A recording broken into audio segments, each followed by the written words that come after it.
ოქროს და ვერცხლის მედალოსნების დაჯილდოვება. ამ ნომინაციაზე წარდგენილ 23 ოქროს და 24 ვერცხლის მედლის მფლობელს კუთვნილი ჯილდოები საზეიმო ვითარებაში გადასცეს.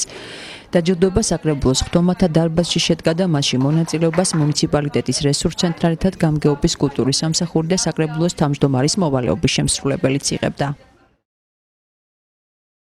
სასიამოვნო და კარგი დღეს ნამდვილად იქნება გამომდინარე, რომ გადმოგვეცა ოქროს მედლები და ფაქტობრივად ეს არის დაფასება 12 წლიანი შრომატევად სასწავლო პროცესზე, რომელიც თითოეულმა ჩვენგანმა განვლო.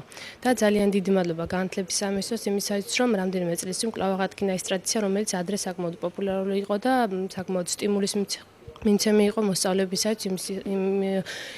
მოსწავლეებისათვის იმის გამო, რომ მათ ქონოდათ მიზეზი იმისა, რომ ესწავლათ კარგად და მიეღწიათ ბევრი წარმატებისთვის. ლოცავ ჩემს ზესტაფონს, ჩემს საქართველოს ამ დიდ დღეს დაჯილდოვდნენ სკოლის მოსწავლეები მთელი რაიონის მასშტაბით ოქროსა და ვერცხლის მედალოსნები.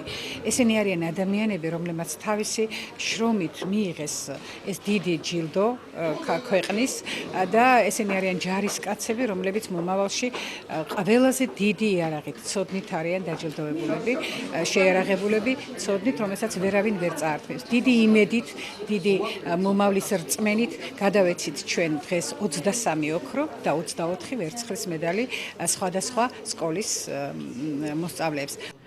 ოქროს და ვერცხლის მედალოსნების დაჯილდოებას უკვე მე-6 წელია ახორციელებს განათლებისა და მეცნიერების სამინისტრო. გასულ წელთან შედარებით მუნიციპალიტეტში მიმდინარე სეზონში რიცხობრივად მეტი მოსწავლე იყო წარდგენილი აღნიშნულ ნომინაციაზე.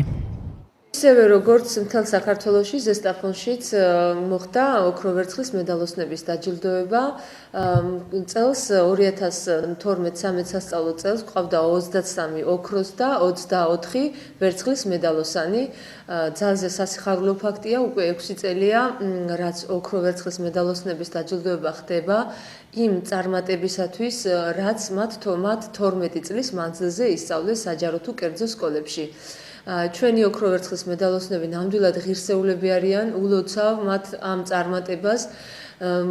განვიხილეთ ასევე მათი მომავალი გზები, ანუ მათი სასწავლებელში ჩაბარების, გრანტის და ასე შემდეგ, ანუ თითქმის უმრავლესობა 100%-იანი ან 70%-იანშია მოხვედრილი და აბსოლუტურად ყველა სწავლობს უმაღლეს სახელმწიფო სასწავლებელში.